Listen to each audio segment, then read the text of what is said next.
ఇంతకు ముందర ఎపిసోడ్లో చెప్పుకున్నట్లు అరణ్యపర్వ కథ త్వరలో ముగియబోతోంది. 2 ఎపిసోడ్లు మిగిలిన్నాయి. మొదటిది కర్ణుడి జన్మరహస్యం. దాని గురించి ఇవాళ చెప్పుకుందాం. Welcome to gossip. పాండవులు 12 ఏళ్ళు అరణ్యవాసం పూర్తయిపోతోంది. 13వ ఏళ్ళు మొదలవబోతోంది. సరిగ్గా అప్పుడే ఇంద్రుడు కర్ణుడి దగ్గర కవచకుండలాలు తీసేసుకుందాం అన్న పథకంతో భూమి మీదకి దిగాడు. ఇంద్రుడు ధర్మరాజుకి మాటిచ్చాడు. అర్జునుడు ఎప్పుడైతే స్వర్గం నుండి తిరిగి కిందకి దిగి వచ్చాడో, పాండవులు ఆ కుబేరుడి దగ్గర ఉన్నప్పుడు, కుబేరుడి ప్రాంతంలో ఉన్నప్పుడు, ఇంద్రుడు ధర్మరాజుతో రహస్యంగా ఒక మాట చెప్పాడు. యుధిష్ఠిరా, నీవెవ్వరికీ బయటికి చెప్పుకోలేకుండా చాలా మదన పడిపోతున్న విషయం నాకు తెలుసు. అర్జునుడు అన్ని అస్త్రాలు సంపాదించినా కూడా నీ మనసు ఆ ఒక్క విషయం పట్ల ఎందుకో శాంతి పొందట్లేదు. నిజానికి నీకు భయపడాల్సిన అవసరం లేదు. అయితే నీ భయం పోగొట్టడానికి నేను నీకొక సాయం చేయబోతున్నాను. నువ్వేమీ టెన్షన్ పడకు అని చెప్పాడు. ఇంతకీ ఏంటా భయం? ధర్మరాజుకి కర్ణుడంటే భయం. కర్ణుడి మీదే భయం అందరికంటే.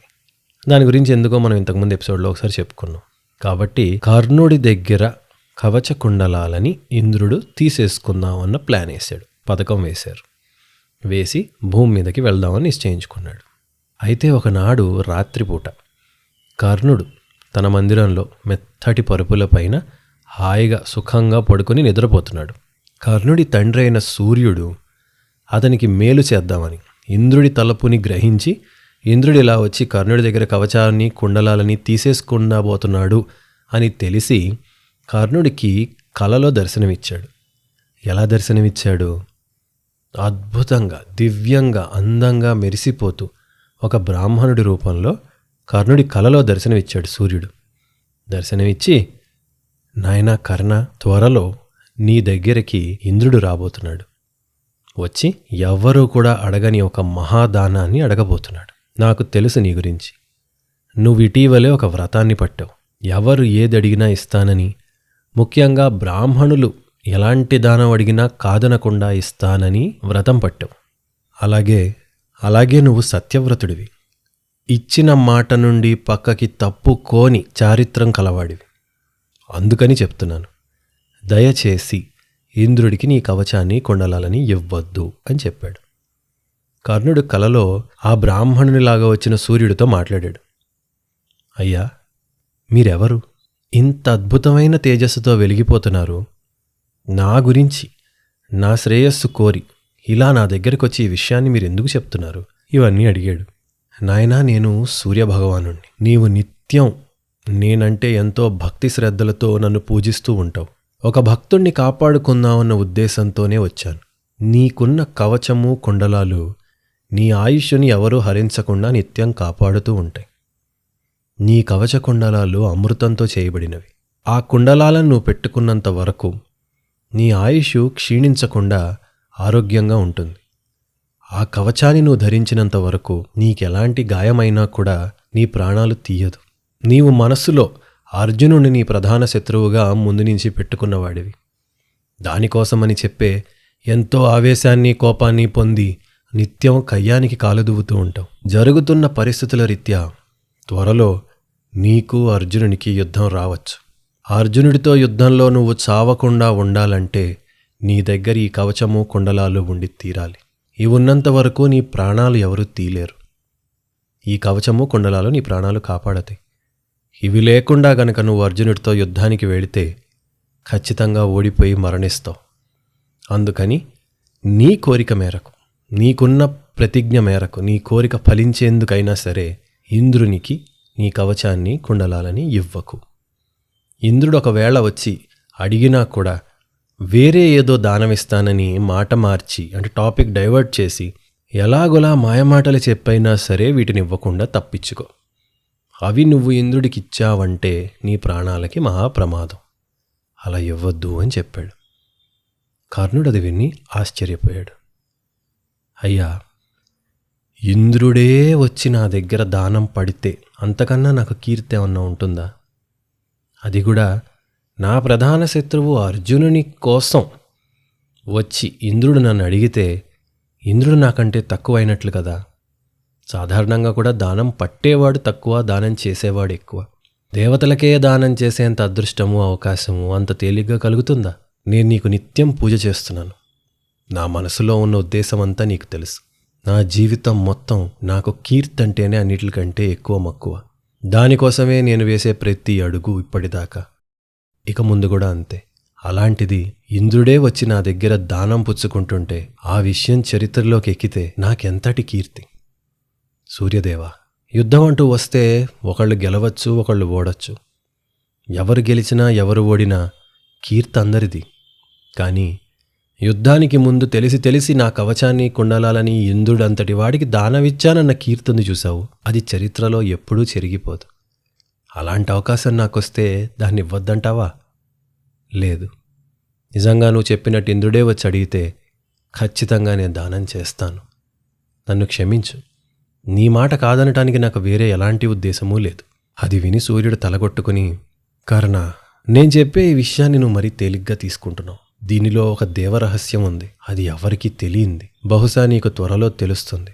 నిజానికి పాండవులు నీకంతటి శత్రువులేం కాదు. అనవసరంగా నీవే వైరాన్ని పెట్టుకుని దుర్యోధనుడి చెంత చేరి ఇప్పుడు యుద్ధంలో నీవే అర్జునుడికి ప్రధాన శత్రువుగా నిలిచేందుకు సంకల్పం చేశావు.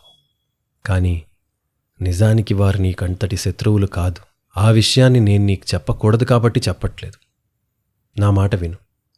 నువ్వు అనుకునే ఈ కీర్తి ఉంది చూశావు, దానివల్ల చరిత్రలో నీకు కితాబు రావచ్చు. కానీ నిన్ను నమ్ముకున్న నీ తల్లి, తండ్రి, భార్య, బిడ్డలు వీళ్ళెవరూ బాగుపడరు కర్ణ. నీవు బ్రతికుండి అనుకున్నది సాధిస్తే వాళ్ళకి ఏదన్నా చేయగలవు. నీవు చనిపోయేనాక నీ కీర్తి వాళ్ళకి కూడు పెట్టదు.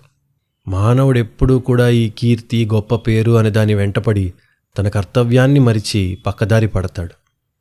నీవింతటి ఉన్నతుడివి, ఇంతటి మహావీరుడివి, ఇంతటి బలశాలివి, ఇన్ని గొప్ప లక్షణాలుండి అమృతంతో నిండి ఉన్న కవచకొండలాలు జన్మతహా వచ్చి కూడా నీ ప్రాణాలను నీవు యుద్ధంలో నిలబెట్టుకోకుండా తెలిసి దానమిచ్చి చనిపోతే దానివల్ల ఎవరు బాగుపడతారు కర్ణ? కంటికి కనిపించని కీర్తి కోసం కనిపించే జగత్తు నీ జీవితాన్ని నాశనం చేసుకుంటావా? నా మాట విను, అలా చెయ్యకు అని చెప్పాడు. కర్ణుడు వింటాడా? లేదు సూర్యదేవా, ఎట్టి పరిస్థితుల్లో దేవేంద్రుడు కుండలాలకై నిజంగా నా దగ్గరికి వచ్చి అభ్యర్థిస్తే హాయిగా ఇచ్చేస్తాను. నా చర్మంకి అతుక్కుని ఉంటుంది కదా కవచం, నా చర్మాన్ని ఒలిచి ఇస్తాను, పర్వాలేదు. దానివల్ల వచ్చే కీర్తే నాకు ముఖ్యం అన్నాడు. తస్మాన్న దేయం శక్రాయ త్వయైతే కుండలే శుభే సంగ్రామే యది నిర్జేతుం కర్ణ కామయస్సేర్జునం. కర్ణ, నిజంగా యుద్ధంలో నీవు అర్జునుడిని ఓడించాలని అనుకుంటే మనస్ఫూర్తిగా ఆ శుభప్రదమైన కవచాన్ని, కుండలాలని ఇంద్రుడికి ఇవ్వకు. అలా అలిగి వెళ్ళిపోతున్న సూర్యుడిని చూసి కర్ణుడు బాధపడ్డాడు. వెనకాలే వెళ్ళి, స్వామి ఆగండి, నేను తమ భక్తుణ్ణి. నేనన్న మాటలకి మీరు విచారించి వెళ్ళిపోకండి, అలిగి వెళ్ళిపోకండి. మీరు చెప్పింది నాకు అర్థమైంది. మహాత్ములకి తమ ప్రియభక్తుల మీద ప్రీతిని ప్రదర్శించటం సాధారణ విషయం. నాకు మీరు చేసిన దాంట్లో ఎటువంటి సందేహం లేదు. మీరు చెప్పిన దానికి ఎలాంటి విలువని నేను తక్కువగా చూడట్లేదు. పూర్తి విలువతోనే చూస్తున్నాను మీరు చెప్పిన సలహాని. కానీ నా ఇష్ట దైవంగా మీకు నా మనస్థితి తెలుసు. నేను నా కీర్తికిచ్చిన విలువ నా ప్రాణానికి ఇవ్వను. ఇచ్చిన మాటని తప్పటానికి ఉన్న భయం నాకు మృత్యు అంటే కూడా లేదు. కాబట్టి తమరు అర్జునుడిని దృష్టిలో పెట్టుకుని చెప్పారు, మంచిదే. కానీ ఆ కార్తవీర్యుని కంటే పరాక్రమం కల ఆ అర్జునుణ్ణి నేను యుద్ధంలో గెలవగలను నమ్మండి. నా దగ్గర అస్త్ర సంపద ఉంది. పరశురాముడి నుంచి, మహాత్ముడైన ద్రోణుడి నుంచి రకరకాల అస్త్రాలను నేను పొందాను. చూడండి, మహాభారతంలో కర్ణుడే క్లియర్గా చెప్పాడు. ఏమని? తవాపి విదితం దేవా మమాప్యస్త్రబలం మహత్ జామదజ్ఞాదుపాత్తం యత్తథా ద్రోణాన్ మహాత్మనః. దేవా, నా దగ్గరున్న అస్త్రబలమెంతో మీకు తెలుసు. పరశురాముడి నుంచి, మహాత్ముడైన ద్రోణుడి నుంచి అస్త్ర విద్యా బలాన్ని పొందాను. ఆయన ఇద్దరి దగ్గర అస్త్రాలను పొందాడని చెప్పాడు. కాబట్టి నా ఈ రాక్షస వ్రతాన్ని, అంటే ఆయన ఇంతకు ముందు ఎపిసోడ్లో తీసుకున్నాడు కదా, నేను ఎవరేం అడిగినా ఇచ్చేస్తానని, అది సాధారణంగా అతను కొన్ని క్యారెక్టర్ ఇవన్నీ దృష్టిలో పెట్టుకుని నన్ను అనుమతించండి. ఇంద్రుడు యాచిస్తే నా జీవితాన్ని అయినా ఇచ్చేస్తా. ఇప్పటికిప్పుడు నా ప్రాణం ఇచ్చేయమని ఇచ్చేస్తాను ఆయన వచ్చి అడిగితే కాదన్న బ్రాహ్మణ రూపంలో వచ్చి అన్నాడు. ఇంకా సూర్యుడు మళ్ళీ పాపం, సరే ఒక పంచైన ఆయన శుభప్రదాలైన కుండలాలను ఇంద్రుడికి ఇవ్వాలంటే అలా నువ్వు నిర్ణయించేసుకుంటే నీ గెలుపు కోసం ఆ మహాబలుడైన ఇంద్రునితో ఒక నియమం పెట్టు. నువ్వు ఇచ్చేసినా కూడా దానంగా ఇవ్వకు. ఒక నియమం పెట్టు. ఇంద్రుణ్ణి తిరిగి నువ్వు ఒక వరం అడుగు, ఆర్ ఒక వస్తువుని తిరిగి తీసుకో ఒకటి ఆయన దగ్గర ప్రత్యుపకారంగా. ఆయనకి దానం ఇచ్చేసి సరే అని టాటా చెప్పకుండా నీవు కూడా ఆయన్ని ఆరాధించు, బాగా ప్రీతి చెందేలాగా పొగిడితే ఆయన తీసుకున్నందుకు ఆయన మనసు కరుగుతుంది. కరిగాక సహస్రాక్ష, నాకు శత్రు సంహారం చేయగల అమోఘమైన ఒక శక్తినివ్వు, ఆ కుండలాల్ని కవచాన్ని నీకు ఇచ్చేస్తాను అని అడుగు. అంటే నా శత్రువుని చంపేందుకు నాకు ఒక శక్తినివ్వు, అప్పుడు ఈ కవచాన్ని కుండలాల్ని నేను ఇచ్చేస్తాను. ఇలా నియమం పెట్టు. అది ఇస్తే అప్పుడు ఇవ్వపోని, ఏదోటి తీసుకుని ఒత్తినే ఇవ్వకు అని. ఆ నియమంతో నీవి దేవేంద్రునికి కుండలాలను ఇవ్వన్నాడు. మహాబాహు, దేవేంద్రుడిచ్చే ఆ శక్తి వందలు వేల కొద్దీ ఉన్న శత్రువుల్ని కూడా చంపగలదు. చంపి తిరిగి నీ చేతికి వచ్చేస్తుంది. నీ ప్రధాన శత్రువైన అర్జునుని మీదకి వాడటానికి ఒక శక్తిని తీసుకుని వీటిని దానం ఇవ్వు అన్నాడు. ఇంకా దానం ఎందుకు అవుతుంది, సరే అలా ఇవ్వు అన్నాడు. ఫేర్. వైశంపాయనుడు చెప్తున్నాడు. ఎవరికి ఇదంతా జనమేజయుడికి వైశంపాయనుడు చెప్తున్నాడు కదా, రాజా ఆ సీన్ అయిపోయిన తర్వాత అలా చెప్పి సూర్యుడు వెళ్ళిపోవటంతో కర్ణుడు నిద్రలో జరుగుతుంది కదా, కర్ణుడికి నిద్ర చెదిరి మెలకు వచ్చింది. మెలుకున్న తర్వాత ఆ రాధేయుడు ఆలోచించాడు. శక్తిని గురించి బాగా ఆలోచించి సరైన ఒక నిర్ణయం తీసుకున్నాడు. ఇంద్రుడు నా దగ్గరికి కుండలాలు కోరి వస్తే శక్తిని తీసుకుని నేను కుండలాలు ఇస్తా. ఇప్పుడు ఒకటి, ఇది దానం అవ్వదు.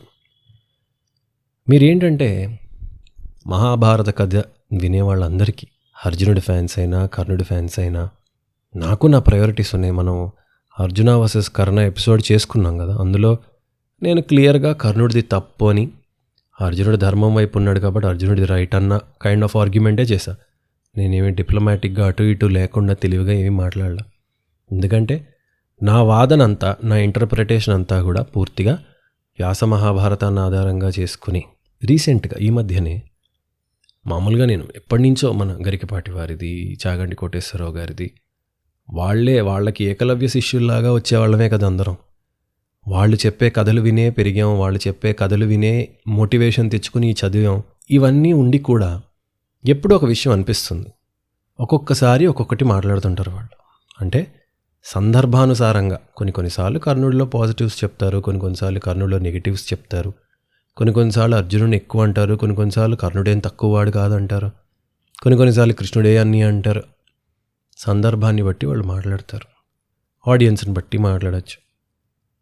కింద కామెంట్స్లో నేను కొన్ని చదివాను. ఇవి నాకు రాసిన కామెంట్స్ కదా, వాళ్ళకి రాసిన కామెంట్స్ అయినా బాధేసింది. ఏంటంటే వాళ్ళని కూడా చివరికి నోటికి వచ్చినట్టు మాట్లాడుతున్నారు.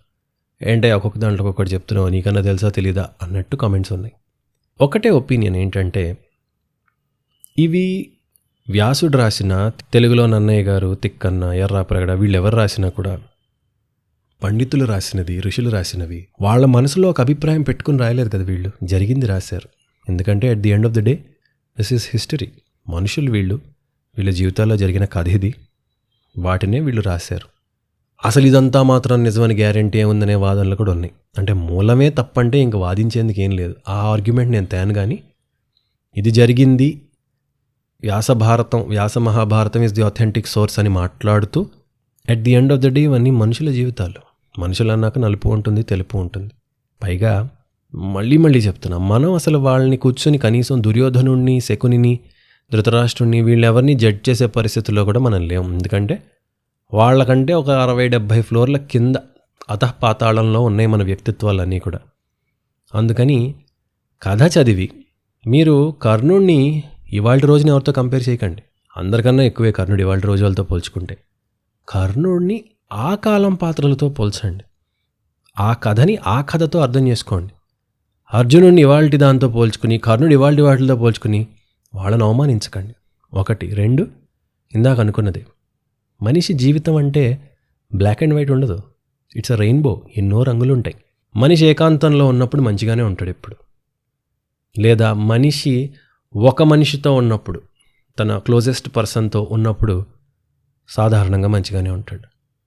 ఒక గుంపులో ఉన్నప్పుడే మనిషి ప్రవర్తన మారిపోతుంది. అందులో ఆ గుంపులో అవసరాలు ఉన్నప్పుడు, మోటివ్స్ ఉన్నప్పుడు మరింతలా మారిపోతుంది. అలాగే ఆ గుంపులో ఒక నీచుడు ఉన్నప్పుడు, లేక ఒక బలమైన నెగిటివ్ క్యారెక్టర్ కానీ ఒక బలమైన పాజిటివ్ క్యారెక్టర్ కానీ ఉన్నప్పుడు మనం దాన్ని బట్టి ఎఫెక్ట్ అవుతాం. కాబట్టి ఎవరి జీవితం కూడా అన్ని పరిస్థితుల్లో ఒకేలా ఉండదు. అలా ఉన్నవాళ్లే శ్రీరాముడు, హనుమంతుడు, ఇలాంటి గొప్ప గొప్ప పాత్రలు, కృష్ణుడు, ధర్మరాజు కూడా కాదు నిజానికి, మనిషి ఆయన కూడా. కాబట్టి వీళ్ళందరూ మనుషులు. మనం చదువుతుంది మనిషి కథ చదువుతూ ఈడు బ్యాడ్ బాయ్, చూసావా ఎంత చండాలం చేశాడో, అబ్బా నువ్వు గుడ్ బాయ్ అనుకున్నాను, నువ్వు కూడా తప్పులు చేసావా. తప్పులు చేస్తారు. మహాభారతం మొత్తం తప్పులు పొరపాట్లు చేసిన వాళ్ళ కథలే. ఒక్కొక్కళ్ళది ఒక్కొక్క మీటర్, ఒక్కొక్క లెవెల్లో చేశారు. దాన్ని బట్టి కొంతమంది వాటి నుంచి బయటకు వచ్చే ప్రయత్నం చేశారు, కొంతమంది ఎంతమంది చెప్పినా రాలేదు, కొంతమంది వచ్చి రాలేక, ఇలా రకరకాలు ఉంటాయి. కర్ణుడి జీవితం మొత్తం కీర్తి కండూతి కోసం పోరాడిన జీవితమే. కారణాలు ఏదన్నా కావచ్చు. కాకపోతే ఈ కమ్యూనిస్ట్ సిద్ధాంతాలు, కమ్యూనిస్టులు అలిన కథల ప్రకారం దానికి కులాన్ని అంటగట్టారు. కానీ కులం కాదది.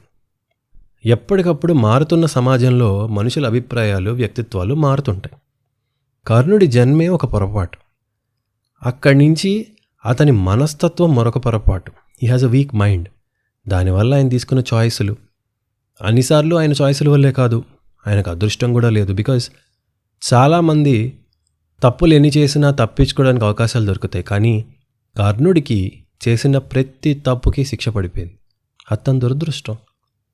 He never had a second chance. ఒకసారి తప్పు చేస్తే ఆ తప్పు తాలూకు దెబ్బ నుంచి తప్పించుకోవడం కర్ణుడికి ఎప్పుడూ కుదరలేదు. అది అదృష్టం. 2, అతని బలహీనమైన మనస్తత్వం వల్ల చెడు వైపు వెళ్ళటం మొదలెట్టిన తర్వాత ఎంతమంది ఆ ఊబి నుంచి బయటికి లాగడానికి ప్రయత్నించినా రాలేకపోయాడు. అది మనస్తత్వం, హిజ్ వీక్నెస్. ఇంకొకటి, అతనుకున్న అసూయ, అతనుకున్న కోపం, ఆవేశం, ఇవన్నీ కూడా జన్మ లక్షణాలు, జీవ లక్షణాలు. ఒక బిగ్గర్ స్కేల్లో చూస్తే కర్ణుడు అన్నవాడు అలా ఉండాలి, అలా ఉంటేనే కథ ముందుకెళ్తుంది అని చూసి సింపుల్గా చెప్పేయచ్చు. కానీ దానివల్ల మనకు ఉపయోగం ఏముంది? అంతా పైవాడే అని చూసినట్లుంటుందా కైండ్ ఆఫ్ డిస్కషన్. ఇక్కడ కర్ణుడి పరిస్థితి చూడండి. దుర్యోధనుడు లేడు, శకుని లేడు, వాడు లేడు, వీడు లేడు, ఏం లేదు. ఇంతకుముందే రాక్షస ఇది పూని, నరకాసురుడు పూని కోపం తెచ్చుకొని అర్జునుడిని చంపుతానని ప్రతిజ్ఞ చేసి అసుర వ్రతం పట్టాడు అని విన్నాం. ఏమని? ఇక నుంచి నేను ఎవరి చేత ఎలాంటి మర్యాదలు చేయించుకోను, ఎవడేమడిగినా ఇచ్చేస్తాను, అర్జునుడిని చంపే వరకు అన్నాడు. దాని తర్వాత ధర్మరాజు భయం చూసి ఇంద్రుడు మాటిచ్చాడు. సరే, కర్ణుడికున్న బిగ్గెస్ట్ యాసెట్స్ ఆ కవచము, కుండలాలు. అవునంతవరకు తను చనిపోడు. రేపు యుద్ధంలో మరి చనిపోవాలంటే అర్జునుడి చేతిలో చనిపోవడం ఆయనకి రాసిపెట్టుంది. అర్జునుడి చేతిలో చనిపోవాలంటే కవచము, కుండలాలు ఉండకూడదు. అది ఇంద్రుడి ప్లాన్. సూర్యుడు వచ్చి చెప్పాడు. కర్ణుడు ఏమంటున్నాడు? నాకు ప్రాణం కంటే కీర్తి ముఖ్యం సూర్యదేవ. నిజంగా అతనికి స్వార్థం ఉంది. నిజంగా అతనికి అర్జునుడి మీద గెలవటం ఇంపార్టెంట్ అయితే అతని ఇక్కడ కవచాన్ని, కుండలాన్ని ఇవ్వడు. ఆయనకి గెలవటం కంటే కీర్తి కావాలి. కాబట్టి ఎప్పుడూ యుద్ధానికి కూడా ఆయన ఎందుకు తోస్తూ ఉంటాడు? కీర్తి కావాలి. రేపు ఉద్యోగ పర్వం చివరిలో కృష్ణరాయబారంలో కూడా కృష్ణుడితో పాండవులే గెలుస్తారు, అర్జునుడే గెలుస్తాడు, ధర్మరాజు రాజు అవుతాడు, ఇవన్నీ చెప్పాక కూడా నేను యుద్ధం చేస్తానంటాడు. అన్నీ తెలిసి ఎందుకంటే, కృష్ణ నేను గెలుపుని కాదు కోరుకుంది. ఎప్పుడు గెలుపు మీద నాకు పెద్ద ఇంట్రెస్ట్ లేదు. గెలవాలి, రాజ్యం చేయాలి, ఆస్తులు ఉండాలి, ఆ కోరికలేం లేవు ఆయనకి. కీర్తి కావాలి, నేను గొప్పవాణ్ణి అని చెప్పుకోవాలి. కానీ మంచో చెడో తెలుసో తెలియకో కర్ణుడి సంకల్పం ఎంత బలంగా ఉందంటే, ఆయన నిజంగా ఎంత చెడ్డ ప్రవర్తన చేసి ఎన్ని చెడులు చేసినా ఆయన మీద విపరీతమైన సాఫ్ట్ కార్నర్ ఉంది. ఆ కీర్తి ఉంది ఆయనకి. He is the most controversial and interesting క్యారెక్టర్గా మహాభారతంలో చాలా కీర్తి ఉంది ఆయనకి. అఫ్కోర్స్ మూర్ఖులు ఉంటారు, జెన్యూన్గా తెలియక ఇష్టపడేవాళ్ళు ఉంటారు, ఎందుకో ఎక్కడో కనెక్ట్ అయ్యి ఇష్టపడేవాళ్ళు, అవన్నీ ఇంకా ఉంటూనే ఉంటాయి. ఇక్కడ కర్ణుడు చేస్తుంది ఏం చేశాడు అనుకునేలాంటి పని. ఎందుకంటే తన చర్మాన్ని ఒలిచివ్వటానికి కూడా డిసైడ్ అయ్యాడు. ఇప్పుడు మీకు కీర్తి కండుతుంది, మీకు కావాలండి కీర్తి, మీకు ఫేమ్ కావాలి, but to what extent can you go? సూర్యుడు శక్తిని అడిగి తిరిగి ఇవ్వన్నాడు. కాబట్టి కర్ణుడికి కీర్తే కావాలి, కర్ణుడిది దానగుణం అనకండి. చిన్న కరెక్షన్, అయినో ఇది మీకు చాలా కర్ణుడి ఫ్యాన్స్కి ఇది చాలా కష్టంగా ఉంటుంది అర్థం చేసుకోవడానికి, ఎవరు ఒప్పుకోవడానికి. కర్ణుడి ఫ్యాన్స్ కాని వాళ్ళకి అర్థం చేసుకోవాల్సిన అవసరం లేదు. కరెక్టే కర్ణుడిని తిడితే చాలు వాళ్ళకి. కానీ నాకు రెండూ అక్కర్లేదు. కర్ణుడి పరిస్థితిని, ఎవరి మెంటాలిటీని, మనస్తత్వాన్ని అర్థం చేసుకుంటున్నా. సరే, అలా సిద్ధపడ్డాక ఇంక ఆయనే ఎప్పుడు వస్తాడా దేవేంద్రుడు అని ఎదురు చూస్తున్నాడు. మనకంటే అన్నీ తెలుసు, కానీ మొదటిసారి కథ వింటున్న జనమేజయుడికి తెలియదు కదా. ఆయన వల్ల కాలేదు. వైశంపాయనుడిని అర్జెంటుగా కాళ్ళు పట్టుకుని ఆపేసాడు. ఆపేసి, స్వామి కొంచెం మంచినీళ్ళు తాగండి. తాగారా? ఇప్పుడు ఇదంతా ఓకే, కానీ ఆ సూర్యభగవానుడు కర్ణుడికి అన్నాడు కదా, ఒక దైవరహస్యం ఉందిరా, నీకు చెప్పకూడదు, స్క్రీన్లో ఒక లాక్ ఉంది, నీకు చెప్పకూడదు అన్నాడు కదా. అది ఏంటి అసలు? అదేంటో చెప్పండి, ముందు చచ్చిపోయేలాగా ఉన్నాను అన్నాడు. వైశంపాయనుడు నవ్వి, తెలుసు రాజా, నువ్వు ఇదే క్వశ్చన్ అడుగుతావని. చెప్తా విను, అన్నీ చెప్తా. కర్ణుడి జన్మ వృత్తాంతం చెప్తాను, వినమన్నాడు. కుంతిభోజుడని రాజు ఉండేవాడు. ఆ రాజు కొలువులోకి తీక్ష్ణమైన తేజస్సు కలిగి, దీర్ఘబాహువు, పెద్ద గెడ్డం, మీసాలు, జటలు, దండం ఇవన్నీ ధరించిన ఒక బ్రాహ్మణుడు వచ్చాడు. మనకి దూర్వాసో మహర్షి అని ఆంధ్ర మహాభారతంలో ఉంటుంది. చాలా కోపం ఉన్నవాడు, రూపవంతుడు ఆ బ్రాహ్మణుడు. నిర్దోష శరీరుడు, ఎలాంటి దోషం లేని శరీరం, జ్వలిస్తున్న అగ్నివలే ఉన్నాడు. తేనె రంగులో ఉన్నాడు. చాలా మంచి మాట, తపస్సు, స్వాధ్యాయం ఆ రెండు ఆభరణాలుగా ఉన్నవాడు. మహాతపస్వి అయిన బ్రాహ్మణుడు ఆ కుంతిభోజునితో అన్నాడు, నీ ఇంట భిక్షని స్వీకరింపడానికి వచ్చాను. అనగా నీవు కాని నీ అనుచరులు కాని నాకు అప్రియమేదీ చేయకూడదు. అలా ఇష్టమైతే నేను నీ ఇంట కొంతకాలం ఉంటాను. రాజా, నా ఇష్టం వచ్చినప్పుడు వెళతా, ఇష్టం వచ్చినప్పుడు వస్తా. నా శయ్యపై పడుకుంటా, లేక కింద పడుకుంటా. నేను ఎప్పుడు ఏది అడిగితే అలాంటి సేవ నీవు చేయగలవా అని అడిగాడు. కుంతిభోజుడు అలాగేనని ప్రీతిపూర్వకంగా, ఎలాంటి భయం లేదు, చాలా ఆనందంగా అలా నోరు తెరిచి అడిగాడని ఆ ఆనందంతో తప్పకుండా అని మళ్ళీ అన్నాడు. నా కుమార్తె పృథ అనుంది. మంచి శీలం కలది, నడవడి కలది, నియమబద్ధంగా వ్యవహరిస్తుంది, మంచి ఆలోచన కలది. ఆమె సేవ చేయటానికి చాలా ప్రసిద్ధి. ఆమెని నీ సేవలకి నియమిస్తా, ఆమెను పంపిస్తా. చిన్నపిల్ల, శీలంతో సదాచారంతో నీకు సంతోషం కలిగించేలాగా ప్రవర్తిస్తుంది. అలా అని ఆ విప్రుని, వచ్చిన ఆయన్ని పూజించి ఆయన మందిరంలోకి పంపి పరుగున ఆయన కూతురి దగ్గరికి వెళ్ళాడు. ఇప్పటిదాకా ఆ విప్రుడి పేరు చెప్పలా, ఆయన క్యారెక్టరిస్టిక్స్ అన్నీ చెప్పారు. దూర్వాసో మహర్షి అని ఇప్పటిదాకా చెప్పలేదు. వెళ్ళి ఆయన కూతురు పృథ దగ్గరికి వెళ్ళి, దేవి పృథ తల్లి, నీ మీద విశ్వాసంతో మన ఇంటికి అతిథిగా వచ్చిన ఒక బ్రాహ్మణునికి మాటిచ్చా. నీవు నీ సేవలకి చాలా ప్రసిద్ధి. నువ్వు నీ ఓపిక్కి, నీ సేవాతత్వానికి ఈ మొత్తం మన ప్యాలెస్ అంతా నీకు పెట్టింది పేరు. అందరికంటే నువ్వే గ్రేటు. అలాంటిది ఇవాళ నేడు అంత పవర్ఫుల్ విప్రుడు వచ్చాడు, ఆయన్ని శ్రద్ధగా నీవు సేవించాలి. చేస్తావా తల్లి అని అడిగాడు. ఆమె తప్పకుండా నాన్నగారు అని చెప్పింది. సరేనంది. నీ పైన ఇది నిజంగా పెద్ద బరువు తల్లి, కానీ నేను నమ్మి పెడుతున్నాను, జాగ్రత్తగా ఉండు. ఒక్కటి గుర్తు పెట్టుకో, ఆ బ్రాహ్మణుడు కోపిష్టే, కాకపోతే నువ్వు చాలా చిన్నపిల్లవి కదా, చిన్నపిల్లల పట్ల అంత తొందరగా కోపం రాదు. అందులోనూ చిన్నపిల్లలు కొంచెం మంచి చేసినా ఎక్కువ ప్రీతి కలుగుతుంది. కాబట్టి అంత కోపిష్టి బ్రాహ్మణుడికి నీవైతే సరైన దానివని చెప్పి నేను నియమిస్తున్నా, వేరే ఇదేం లేదు. ఇంకొకటి, నీ గురించి నీకు ఒక విషయం చెప్పాలి, ఇంతకాలం చెప్పలేదు. నీ గురించి నీకు ఒక విషయం చెప్పాలి. నీవు నిజానికి వృష్ణి వంశంలో పుట్టావు. సూరసేనుడికి ప్రియపుత్రికవి. సూరసేనుడి కొడుకు వసుదేవుడు, వసుదేవుడికి చెల్లెలివి. నీ చిన్నతనంలోనే నీ తండ్రి సూరసేనుడు స్వయంగా నిన్ను నాకు దత్తతిచ్చాడు. నాకు అప్పటికి పిల్లలు లేరు, అందుకని దత్తతిచ్చాడు. నా పిల్లల్లో అందుకే పెద్దదానిగా పెరిగావు. అందుకని నువ్వు నా దగ్గర పెరిగావు. యాదవులింట్లో పుట్టినా నువ్వు ఈ రాజు దగ్గర పెరిగావు కాబట్టి you are a queen, you are a princess. అది మనసులో పెట్టుకుని ఆయనకి సేవ చేయకు. నేను ప్రిన్సెస్ని, ఆయనకి నేనేంటి సేవలు చేసేది అనుకోకు. ఆయన ఎలాంటి ఇది అడిగినా ఆయన్ని శ్రద్ధగా ఒక పసివాడిని చూసుకున్నట్టు, ఆయన్ని శ్రద్ధగా దేవుణ్ణి చూసుకున్నట్టు చూసుకో, సరేనా అమ్మా అని చెప్పి పంపాడు. ఆవిడ ఆమె ప్రతిజ్ఞానుసారం ఈ బ్రాహ్మణుడి సేవకై 24 గంటలు అక్కడే ఉందన్నమాట. ఆ బ్రాహ్మణుని పూజించాలి అన్నది తన స్వభావం కూడా నాట్ జస్ట్ తండ్రి గారు చెప్పారనే కాదు, ఆమె స్వభావంలో కూడా బ్రాహ్మణుల్ని, మంచివారిని, పెద్దల్ని సేవించేది చాలా ఎక్కువ. కాబట్టి ఆమె దాన్ని ఒక పరమ శ్రేయస్సు కలిగించే పనిగా భావించింది. చాలా మంచి పని ఇది, నేను బాగా చేయాలనే పూనికతో ఉంది ఆవిడ. ఆయన విప్రుడు సాయంకాలం వచ్చిన, ప్రాతకాలం ముందే వచ్చిన, అర్ధరాత్రి వచ్చిన, ఎప్పుడైనా కూడా ఏం విసుక్కోకుండా, ఎలాంటి చిరాకు మొహం పెట్టకుండా సేవలు చేసింది ఆవిడ. ఆయన కూడా దానికి తగ్గట్టే, నేను ఇవాళ రాత్రి వెళ్తాను, రేపు పొద్దున్నే వస్తానని చెప్పి రేపు సాయంత్రం వచ్చేవాడు, లేక రేపు రాత్రి వచ్చేవాడు. వచ్చి నాకు ఆకలేస్తుంది పెట్టనేవాడు. ఈమె ఎప్పటికప్పుడు ఆయన కోసం రెడీగా ఉండేది. పైగా ఆయనకి మర్యాదలు అంటే ఎలాగా, మామూలు తిత్తినే ఏదో పప్పు కూర కాదు కదా, భక్ష్యభోజ్యాలన్నీ కూడా గొప్పగా పెట్టి, మంచి శయనం ఏర్పాటు చేసి, మంచి పీఠం, అన్నీ ఎవ్రీథింగ్ పర్ఫెక్ట్గా చేసింది. ఎప్పటికప్పుడు ఆయనకి అర్ఘ్యం, పాద్యం, కాళ్ళు కడగటం, స్నానానికి నీళ్లు పెట్టడం, సేవకులందరినీ కరెక్ట్గా పెట్టడం, ఇవన్నీ కూడా పర్ఫెక్ట్ మేనేజింగ్ చేసింది అనమాట, ఈవెంట్ మేనేజ్మెంట్ లాగా.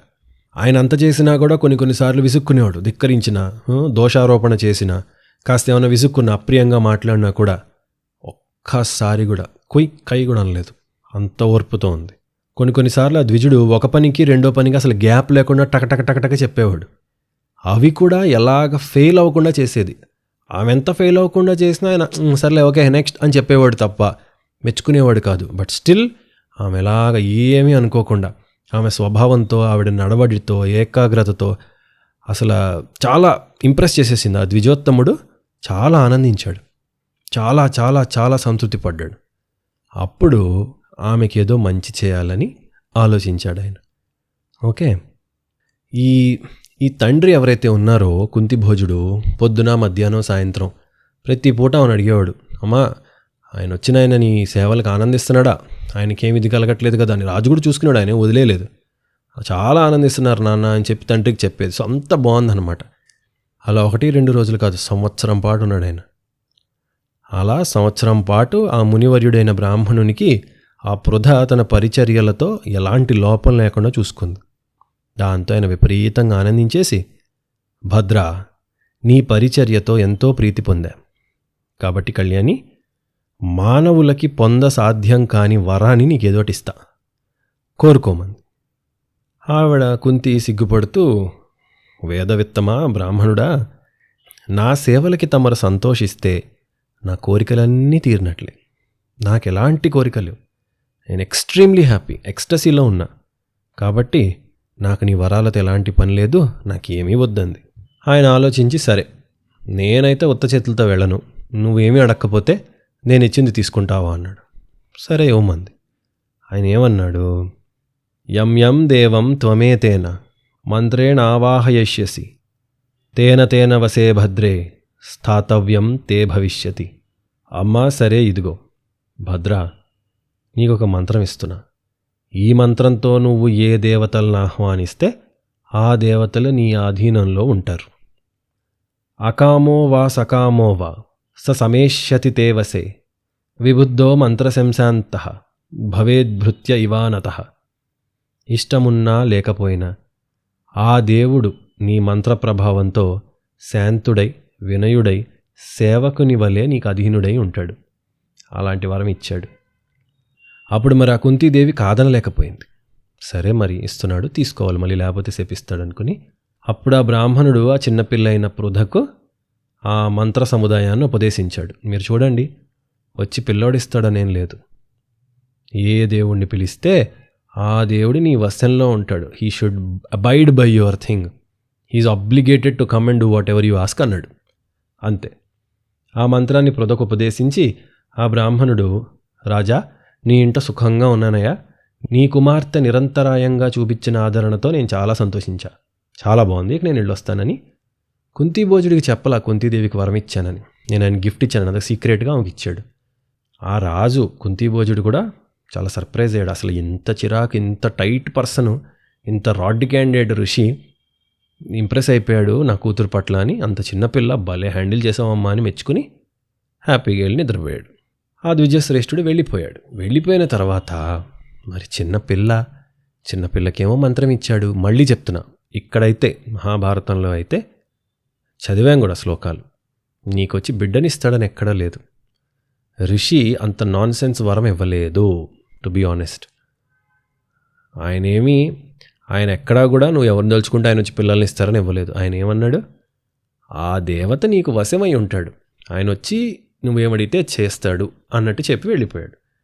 మరి దేవతలు ఏమడిగితే చేస్తారన్న కైండ్ ఆఫ్ వరం ఇస్తే చిన్నపిల్ల మరి దాని గురించి ఆలోచిస్తుంది కదా. షీ వాజ్ క్యూరియస్, చాలా ఆసక్తిగా దాని గురించే ఆలోచించింది. ఆ మహాత్ముడు నాకు ఇచ్చిన వరం ఎంత గొప్పది, నిజంగా అంత పవర్ఫుల్లా, ఆ దేవత నా వశంలో ఉంటాడా, ఏంటబ్బా నిజంగా పనిచేస్తుందా, పగలు రాత్రి మరి ఇదే ఆలోచన వాడే వరకు ఉంటుంది కదా. అలాగే ఆలోచించింది. అలా ఆలోచిస్తూ హఠాత్తుగా తనలో ఋతు లక్షణాలను గమనించింది. అంటే మరి చిన్నపిల్ల పెద్ద మనిషి అయింది, her period cycle started, her menstrual cycle started. ఆ టైంలో కొంచెం మరి ఎమోషన్స్ వస్తాయి కదా, ఆ టైం వచ్చింది. మేడ పైన ఒక అందమైన మంచంపై అలా పడుకునుండి తూర్పు దిక్కున ఉదయిస్తున్న ఆదిత్య మండలాన్ని చూసింది. తెల్లవారుజామునే సన్ రైజ్ అవుతోంది, చూసింది అలా. ఆమె మనస్సు సూర్యుని పట్ల లగ్నమైంది. అంటే అసలు ఎంత గ్రేస్, ఎంత పవర్, ఎంత ఇది అని she was attracted to the sun. ప్రాతఃసంధ్యల్లో సూర్యుడిని అలా డైరెక్ట్గా చూస్తున్నా కూడా ఆమె ఎఫెక్ట్ అవ్వలేదు, అంతగా అట్రాక్ట్ అయ్యి సూర్యుడిని అలా చూస్తూ ఉండిపోయింది. ఓకే, ఎంత అంటే అలా చూస్తూ ఆమె దివ్య దృష్టి పొందిందా అన్నంత దివ్య దర్శనాన్ని చూసింది. సూర్యుడిని ఒక కవచాన్ని ధరించి కుండలాలను అలంకరించుకుని ఉండగా అలాంటి సూర్యుడిని చూసింది. మనందరికీ సూర్యుడు ఒక బాల్లా కనిపిస్తాడు, ఆవిడకి కవచాన్ని కుండలాల్ని ధరించిన ఒక సూర్యుడి ఇదిగా కనబడడం మొదలయ్యాడు. దివ్య దృష్టి అంటే her vision was so powerful. అలా చూసింది ఆవిడ. అప్పుడు ఇంకా ఆమెకున్న క్యూరియాసిటీకి, ఆ అట్రాక్షన్కి ఆ ఋషి, ఆ బ్రాహ్మణుడు ఇచ్చిన మంత్రాన్ని తలుచుకుంది. సూర్య భగవానుణ్ణి ఆహ్వానించి ప్రాణాయామం చేసి ఆ మంత్రం చదివిన ఆ ఋషి ఇచ్చిన మంత్రం సూర్యుడిని ఆహ్వానించింది. సూర్యుడు చాలా త్వరగా గబగబా దిగొచ్చాడు. మంత్రప్రభావం మరి వచ్చి తేనె వన్నెతో దీర్ఘమైన బాహువులు, శంఖం వంటి మెడ, నవ్వుతూ సూర్యుడు వచ్చాడు. అసలు ఆ అంగదాలు, తలపై కిరీటం, దిక్కులన్నీ వెలిగిపోతూ సూర్యుడే దిగి మనిషిలా వస్తే ఎంత అందంగా ఉంటాడు. దిగొచ్చాడు. యోగశక్తితో తనను రెండుగా చేసుకుని ఒక శరీరంతో వచ్చాడు. మరంతే కదా, సూర్యుడు దిగొస్తే ఎలాగా, అక్కడ ఒక సూర్యుడు ఉండి ఇంకొక రూపంతో అలా దిగొచ్చాడు. వచ్చి మధురమైన స్వరంతో అందంగా కుంతితో మాట్లాడాడు. నీ మంత్రబలం వలన ఆకర్షింపబడి ఇదిగో నీ అధీనంలోకి వచ్చానమ్మా, నీ వశంలో ఉండి నేనేం చేయాలి చెప్పు అని అడిగాడు. ఆమె వెంటనే టెన్షన్ పడిపోయింది, కంగారైపోయింది. స్వామి, నేను అలా ఏమనుకుని చేయలేదు, మిమ్మల్ని చూసి అట్రాక్ట్ అయ్యాను, నేను ఆ మంత్రాన్ని తలుచుకుని ఒకసారి చూడాలనిపించి పిలిచాను, కాబట్టి మీరు ఏం వద్దు నాకు, మీరు వచ్చిన చోటికి వెళ్ళిపోండి. కుతూహలం కొద్దీ ఆవాహన చేశాను, భగవాన్ ప్రసన్నులు కండి, నన్ను వెళ్ళిపోండి దీవించి అంది. సూర్యుడు, అమ్మా సరే అమ్మా, నీవు చెప్పినట్లు వెళ్ళిపోతా, కానీ దేవతల్ని నువ్వు పిలిచి వ్యర్థంగా పంపించడం న్యాయం కాదు, మేమలా వెళ్ళకూడదు, ఏదోటి ఇచ్చి వెళ్ళాలి, కాబట్టి ఏం కావాలి, ఒక పని చేస్తా, నీ మనసులో ఏ కోరికుందో నేను గ్రహించి అది తీర్చేయమంటావా అన్నాడు. పాపం అంత చిన్నపిల్లకి నిజానికి మనసులో ఎలాంటి కోరికుందో క్లియర్గా వాళ్ళకే తెలియదు. ఇప్పుడు అంతే కదండి, ఇప్పటికిప్పుడు నీ ₹1 ఇస్తే ఏం చేస్తావురా అన్నాను అనుకోండి, మీకు అంత క్లియర్ పాత్ ఉండదు కదా, ఏదోటి చేయాలి, బట్ ఏముంటుంది ఉండొచ్చు మీకు తెలియదు, మీరు వ్యక్తం చేసే అంత క్లారిటీ లేదు, క్లారిటీ ఆఫ్ థాట్ లేదు. ఆవిడప్పుడే ఏమైంది, మెన్చురల్ సైకిల్ స్టార్ట్ అయింది, పెద్ద మనిషి అయింది, ఆమె మనసులో అలాంటి ఫీలింగ్స్ ఉన్నాయి. ఆవిడ ఆ కాలంలో మరి వాళ్ళ ఫీలింగ్స్ ఏంటి, ఇంత అందమైన బిడ్డకి తల్లినవ్వాలి అనుకుంది ఆవిడ. సూర్యుడు అది గ్రహించి, అమ్మా నీవు నన్ను చూసినప్పుడు నీ మనసులో ఆ ఆలోచన వచ్చింది ఏంటి, సహజంగా కవచకుండలాలతో లోకంలో సాటి లేని పరాక్రమంగల కొడుకు, సూర్యునిలాగా ఉండే కొడుకు ఉండాలి అని మనస్సంకల్పం ఇందాక నన్ను చూసినప్పుడు, కాబట్టి నువ్వు ఏది అడగలేదు కాబట్టి నేను అదే కోరికగా కన్సిడర్ చేసి తీరుస్తా. అప్పుడు ఆవిడ భయపడిపోయి, అంత దేవత మరి వచ్చి వరమిస్తాను అని చెప్పి కాదంటే శపిస్తాడేమో అని ఆ ఇదితో సరేనంది తడబడుతూ. సరే దేవా, నా తండ్రి మరి జీవించున్నాడు కదా, నా తల్లి ఇక ఇతర బంధువులు బతికే ఉన్నారు. మరి నేను ఇప్పుడు పిల్లాడిని ఇలా తీసుకుంటే వాళ్ళందరికీ తెలిసి ధర్మలోపం జరుగుతుంది కదా. కాబట్టి నా కీర్తి దెబ్బతింటుంది కదా, నా పేరు పోతుంది కదా, బ్యాడ్ థింగ్ కదా. ఎలా? నేను ఇప్పుడు కన్యని కాను కదా, అప్పుడు బిడ్డ ఉంటే. మరి అన్నీ ఆలోచించి మీరే ఏదోటి చేయండి. అప్పుడు సూర్యుడు అన్నాడు, అమ్మా నువ్వేం వరి అవ్వకు, నీకు మేలు జరుగుతుంది. ఇదంతా కూడా ఒక పెద్ద లెవెల్ గేమ్ అమ్మా, ఇది జరగాలనుంది జరుగుతుంది. నా మాట విను. నీ తండ్రి కానీ తల్లి కానీ ఇతర గురువులు కానీ వీళ్ళెవ్వరు కూడా నిన్ను నిందించరు, నీకు ఎటువంటి బ్యాడ్ నేమ్ రాదు. అప్పుడు ఆ కుంతి సరేనని, కాకపోతే సూర్యదేవ మళ్ళీ చెప్తున్నా, నీ వల్ల నాకు పుట్టే కొడుకు మాత్రం మహాబలవంతుడు, మహాతేజోవంతుడు, కవచకుండలాలు అమృతం అంటిన కవచకుండలాలతో పుట్టినవాడై ఉండాలి, నీ ప్రతిబింబంలోనే ఉండాలి వాడు అంది. తప్పకుండా అమ్మ, అలాంటి వాడే పుడతాడు నీకు అని అంటాడు.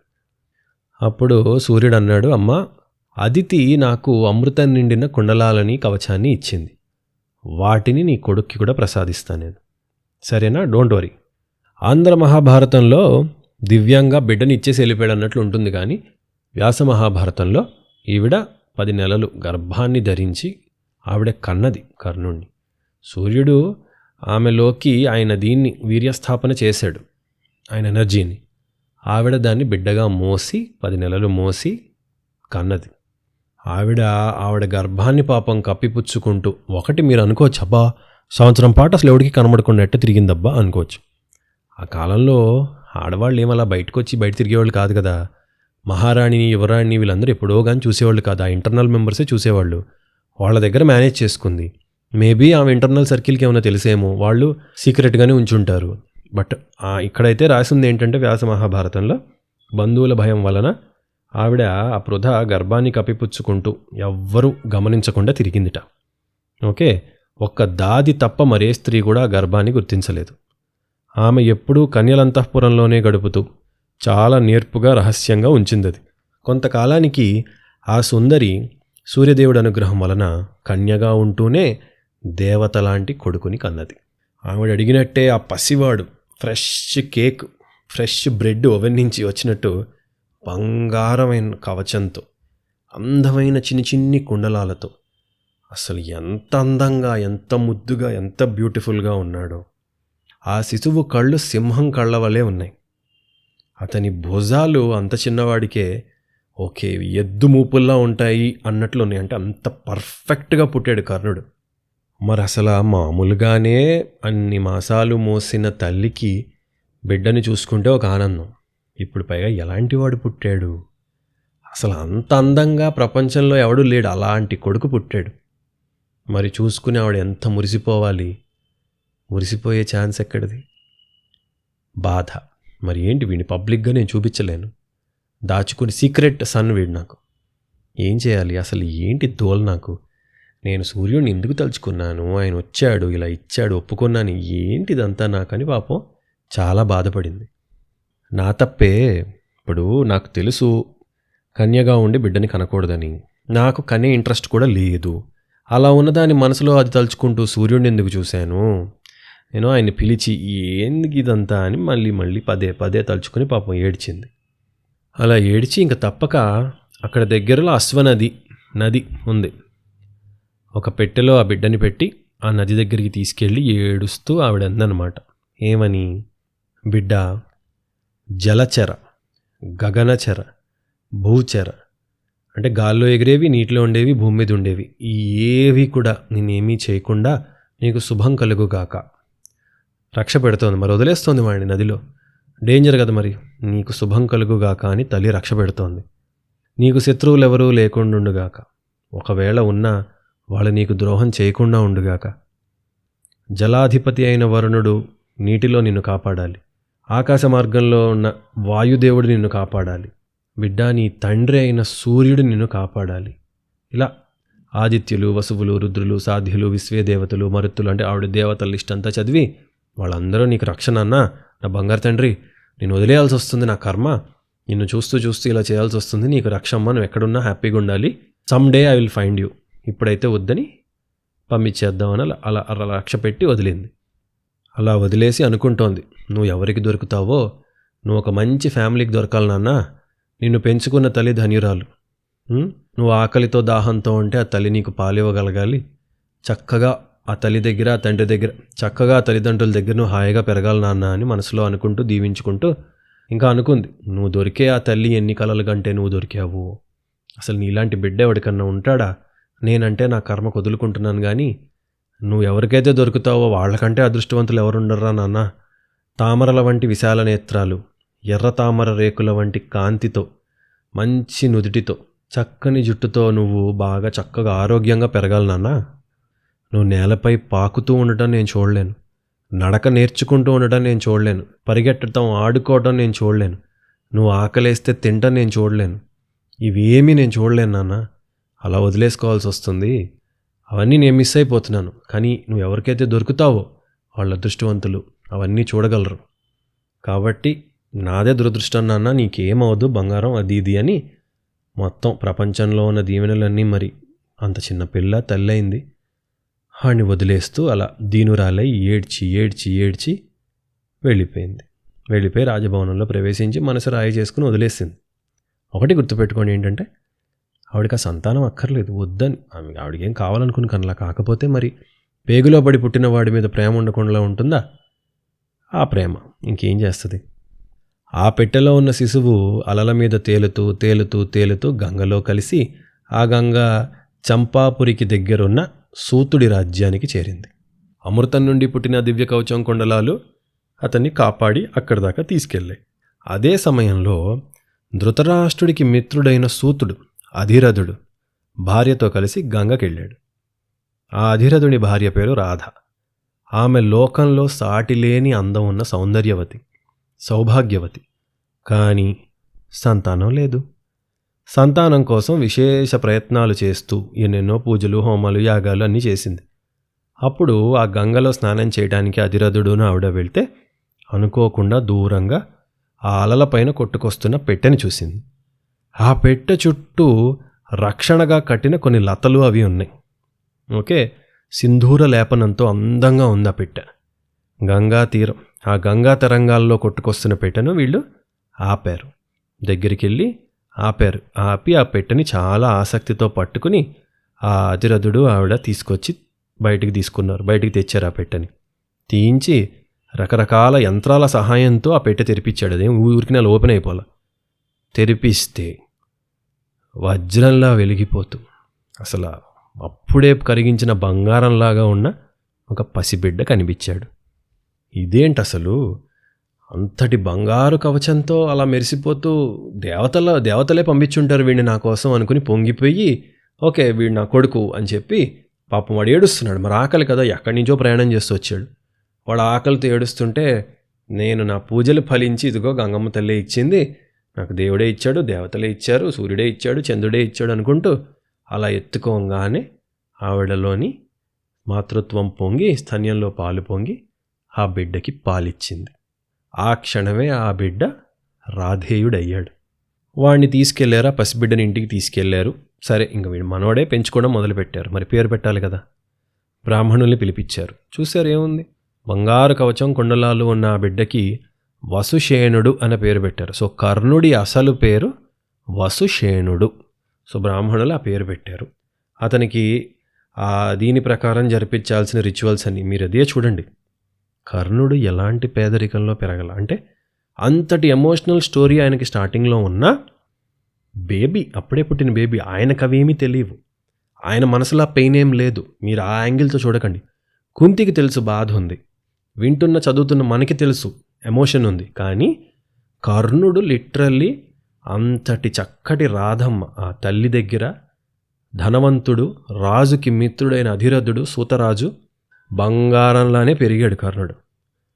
సూతుడైన అధిరథుడు ఆ కుమారుడి ఎదుగుదలను గమనించి తగిన సమయంలో అతన్ని హస్తినాపురానికి పంపాడు.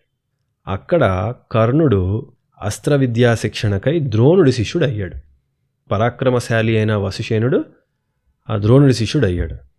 ఈ కర్ణుడిని, ఇలాంటి కర్ణుడిని, సూతుడికి పుట్టినవాడు కర్ణుడైన ఆ బంగారు కవచము ఆ ఇది చూసి ధర్మరాజుకి వీడిలో డివైన్ ఎనర్జీ చాలా భయంకరంగా ఉంది, వీడు మామూలోడు కాదు, he's a mystery that should be feared అని భయపడ్డాడు. అంతేకాదు రాజేంద్ర, కర్ణుడు మధ్యాహ్నం పూట నీట నిలిచి చేతులు జోడించి సూర్యుడికి నమస్కారం చేసేవాడు మధ్యాహ్న సమయంలో. ఓకే, ఆ టైంలో బ్రాహ్మణులు ధనాన్ని యాచించి ఆ మధ్యాహ్నం టైంలో సూర్యుడికి ఈయన పూజ చేసేటప్పుడు నమస్కారం చేసేటప్పుడు ఆ టైంలో కర్ణుడి దగ్గరికి ఎవరొచ్చేది అడిగినా కాదండు. బ్రాహ్మణులు ఎవరొచ్చి అడిగినా కాదనేవాడు కాదు, ఆయనకున్న అలవాటు అది. అప్పుడు అదే టైంలో ఇంద్రుడు బ్రాహ్మణ వేషం ధరించి దేహి అనుకుంటూ కర్ణుడి దగ్గరికి వచ్చాడు. సో వైశంపాయనుడు మరి కర్ణుడి జన్మ వృత్తాంతం అంతా చెప్పాక ప్రజెంట్ స్టోరీకి వచ్చాడు. అప్పుడే అదే టైంలో మధ్యాహ్నం పూటే ఆయన ఎప్పుడైతే కాదనకుండా ఇస్తాడో ఆ టైంలో ఇంద్రుడు వచ్చాడు. కర్ణుడికి తెలుసు కదా, మరి మామూలుగా ఇంద్రుడు కూడా వస్తూ ఉంటాడు అనుకున్నాడు, బ్రాహ్మణ వేషంలో వచ్చాడు. మరి ఇదే ఇంద్రుడో కాదో తెలియదు కదా, అందరినీ రమ్మన్నట్టే రండి అని పిలిచాడు. పిలిచి, ఏం కావాలయ్యా మీకు? మెడలో బంగారం ధరించిన వనితలు కావాలా, గోవులు కావాలా, సమృద్ధిగా ఉన్న గ్రామాలు కావాలా, ఏం కావాలి బ్రాహ్మణోత్తమ, అడగండి, ఏది అడిగినా ఇప్పిస్తాను అన్నాడు. అప్పుడు ఆ బ్రాహ్మణుడు, బంగారు నగలు ధరించిన స్త్రీలు నాకెందుకయ్యా, ఆ గోవులు నాకు అవసరం లేదు, ఇవన్నీ ఎవడన్నా వేరేవాడు కోరుకుంటాడేమో వాడికి ఇవ్వు అనగా, నేను సద్బ్రాహ్మణుడిని, నీవు సత్యవ్రతుడివి, కాబట్టి నేను అడిగేది ఒకటే, నీ సహజ కవచాన్ని కుండలాల్ని కోసేసి నాకు ఇవ్వన్నాడు. ఓ, నువ్వేనా ఇంద్ర, అయితే ఓకే, నువ్వేనా ఇంద్రుడంటే మ్యాటర్ తెలిసే నాకు ముందే అన్నట్టు చూస్తున్నాడు కర్ణుడు. నీవు వాటిని దానం చేస్తే నేను తీసుకుని వెళ్ళిపోతాను, ఇచ్చేసేయమన్నాడు. కర్ణుడు నవ్వి, సరే, భూమిని, స్త్రీలను, గోవులను, భవనాలను, సంవత్సరాల పర్యంతం సాగే జీవన భృతిని ఇస్తా నీకు, కవచకుండలాల్ని మాత్రం ఇవ్వను, ఏమనుకోకు, ఇంకేమన్నా అడుగు అన్నాడు. అంటే చూడండి, కాదనకుండా ఇస్తాన్నాడు కానీ కొంచెం ట్రై చేస్తున్నాడు. బ్రాహ్మణుడు లేదు నాకు అయ్యేం వద్దు, నాకు కవచమే కావాలని. కాసేపు నడిచింది. కర్ణుడు పాపం ట్రై చేశాడు, నీకు అవి ఇవ్వనులే, వేరేదేమన్నా ఇస్తాను అడుగు, అవన్నీ నువ్వు కవచం కుండలాలు నువ్వేం చేసుకుంటావా, ఈ భూమి, భవనాలు, అమ్మాయిలు అంటే యూ కెన్ హ్యావ్ ఫన్, నీకు కవచం కుండలాలు ఏం చేసుకుంటావు, నా చర్మం చీల్చిస్తే బాగోదు, ఇంకేమన్నా అడుగు అన్నాడు. బ్రాహ్మణుడు, వద్దు స్వామి, నాకు ఇదే కావాలి, ఇస్తేవు లేకపోతే వెళ్ళిపోతా అని అన్నాడు. కర్ణుడేమో, కాదయ్యా, ఈ వజ్ర కవచం నా శరీరంతో పుట్టింది, కుండలాల్లో అమృతం ఉంది, ఇవి లేకపోతే నేను పోతాను, అవి ఉండబట్టే నన్ను ఎవడు చంపలేడు, ఓడిపోతాను కానీ చంపలేరు నన్ను, ఇప్పుడు నేను అవి తీసేస్తే నేను పోతాను కదా, తీయనయ్యా, వద్దయ్యా, ఇంకేమన్నా అడుగయ్యా అన్నాడు. ఆ బ్రాహ్మణుడేమో, లాస్ట్ టైం అడుగుతున్నా, ఇస్తావా వెళ్ళిపోనా అన్నాడు. అప్పుడు సరే, కర్ణుడు ఇంక నవ్వి, స్వామి, నీవెవరో నాకు ముందే తెలుసు, నువ్వు ఇది అడుగుతావని కూడా నాకు ముందే తెలుసు, సో ఓపెన్గా మాట్లాడుకున్నావు, నువ్వు సాక్షాత్తు దేవేంద్రుడివి, అన్ని ప్రాణులకి కర్తవి, పాలకుడివి, కాబట్టి నువ్వే నాకు వరం ఇవ్వాలి నిజానికి కదా, కానీ నువ్వు నన్ను అడుగుతున్నావు. సరే, నేను నీకు కవచాన్ని, కుండలాల్ని ఇస్తా, మరి దేవత వయుడు, నువ్వు బ్రాహ్మణుడు అయితే ఇచ్చేసి తీసుకెళ్ళిపోవచ్చు, నువ్వు బ్రాహ్మణుడివి కాదు కదా, దేవేంద్రుడివి, నాకు తెలిసిపోయింది. సో ఒక పని చేద్దాం, నేను అడిగింది ఇస్తా కాదన్ను, తిరిగి నాకేమిస్తావు, ఏదోటి ఇవ్వు, మరి నాకు కూడా ఏదోటి ఇవ్వు, లెట్స్ హ్యావ్ అ డీల్ అన్నాడు. అప్పుడు దేవేంద్రుడు నవ్వి, నీకు తెలిసినట్లే సూర్యుడు నీ దగ్గరకు వచ్చి నేను వస్తాను జాగ్రత్త పడమని అవన్నీ చెప్పాడని కూడా నాకు తెలుసు, మీ తెలిస్తే నాకు తెలియదేంటి, అది కూడా నాకు తెలుసు, కాబట్టి సరే కర్ణ, అలాగే కానీ నువ్వు కోరినట్లుగానే, ఆర్ నువ్వు ఇంకా అడగలేదు, నువ్వు అడిగినట్లుగానే నీకు వాసవి శక్తిని ఇస్తా, ఆ శక్తి అన్న వెపన్ ఇస్తా, నీకు కవచకుండలాల్ని ఇచ్చే, డీల్ అన్నాడు. అలాగే అని చెప్పి ఎక్స్చేంజ్ చేసుకున్నారు. నేను దైత్యుల్ని సంహరించేటప్పుడు నా చేతి నుండి వెళ్ళిన ఈ శక్తి అమోఘమైనది, 100 కొద్దీ శత్రువులనైనా చంపి మళ్ళీ తిరిగి నా చేతికి వచ్చేస్తుంది, అలాంటిది. కానీ ఒకటే గుర్తుపెట్టుకో, ఈ శక్తి నీకు ఇస్తా, బట్ నీ చేతికి వచ్చిన తర్వాత బలవంతుడై గర్జిస్తూ ప్రతాపాన్ని ప్రదర్శిస్తున్న శత్రువును ఒక్కరిని మాత్రమే ఇది చంపుతుంది. ఓకే, నేను చాలామందిని చంపాను, నీకు ఇస్తాను ఇదే శక్తి, ఈ శక్తి నువ్వు వేస్తే నువ్వు అనుకునే ఎనిమి చచ్చిపోతాడు, ఒక్కడే చచ్చిపోతాడు, చూజ్ వైజ్లీ, ఒక్కసారే వాడగలవు, రెండోసారి పనిచేయదు, ఇదైతే ఇస్తా, గివ్ మీ కవచం, టేక్ శక్తి అన్నాడు. ఏకమే వాహమిచ్చామి రిపున్ హతుం మహాహవే గర్జంతం ప్రతపంతం చ యతో మమ భయం భవేత్. దేవేంద్ర, మహారణంలో గర్జిస్తూ ప్రతాపాన్ని ప్రదర్శిస్తూ నన్నెప్పుడూ భయపెడుతూ ఎదురుపడటానికి సిద్ధంగా ఉన్న ఒకే ఒక్క శత్రువు, ఆ శత్రువు మీదే దీన్ని వాడతాను. అంటే అర్జునుడు నాకు శత్రువు అంటూ నేను ఫీల్ అయ్యి కంగారు పడి భయపడి వాడిని ఎలాగన్నా ఓడించాలన్నది ఉంది, నాకు ఒకటి గురించే, వాడి మీదే వాడతాలే, డోంట్ వరీ ఇవ్వన్నాడు. సరే, ఎక్స్చేంజ్ చేసుకున్నారు, అంతా ఓకే. చేసుకున్న తర్వాత దేవేంద్రుడు ఒక మాట అన్నాడు, కర్ణ, యుద్ధంలో గర్జిస్తున్న నీ మహాశత్రువు ఎవడైతే ఉన్నాడో, నువ్వు పేరు చెప్పట్ల, నేను పేరు చెప్పట్ల, ఎవడైతే ఉన్నాడో విబోత్నో, అతన్ని పురుషోత్తముడు పరమాత్మ రక్షిస్తున్నాడు. ఆయన రక్షిస్తున్నంత వరకు నువ్వు నేను కాదు కదా, ఎవ్వరూ అతన్ని చంపలేరు. నీకు తెలిసిది, ఎందుకు మూర్ఖంగా ఇది నీ వైరం అని అడిగాడు. కర్ణుడు, ఏమో, అవన్నీ తెలిసినా సరే ఒక్కరినే చంపగల అమోఘ శక్తి నాకు ఇవ్వు, చెప్తా, నేనేదోటి చేసుకుంటా, నీకు అనవసరం అది, నాకు అన్నీ తెలుసు, ఎందుకు చేస్తున్నావు నన్ను ఫూల్, ఏదోటి అనుకోనయ్యా, కవచం తీసుకో, శక్తి నువ్వు, మిగతా డీటెయిల్స్ అడక్కన్నాడు. సరే ఓకే. దేవేంద్రుడు ముచ్చటపడ్డాడు, నవ్వాడు. నవ్వి, సరే కర్ణ, నీవు నిజం చెప్పావు, ఓపెన్గా మాట్లాడేసావు కాబట్టి నీకు ఇది చర్మం తీసేటప్పుడు, ఈ కవచం తీసేటప్పుడు నీకు ఎలాంటి నొప్పి ఉండదు, అది తీయడం వల్ల నీకు ఎలాంటి సైడ్ ఎఫెక్ట్స్, గాయాలు కావు, సరేనా, తీసి ఇచ్చేసాయి అన్నాడు.